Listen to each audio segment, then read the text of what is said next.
America Express, 25 ianuarie 2023. Cine a pierdut cursa pentru ultima șansă? Larisa Iordache și Diana Bulimar au fost eliminate. Cursa pentru ultima șansă din a doua etapă a adus și prima eliminare de la America Express. În ediția 8 din 25 ianuarie, 3 echipe au luptat pentru a rămâne în competiție, dar pentru cea de pe ultimul loc, totemul a fost roșu. Cursa pentru ultima șansă din a doua etapă de la America Express, drumul aurului a fost una plină de adrenalină.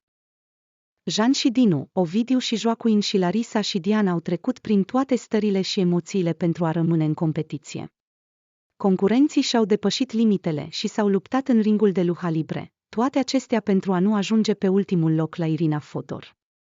Așadar, prima echipă care s-a salvat a fost cea formată din frații Gavil, urmată Ovidiu și Joaquin, de care au sosit pe locul 2. Pe ultimul loc s-au situat gimnastele, spre uimirea tuturor.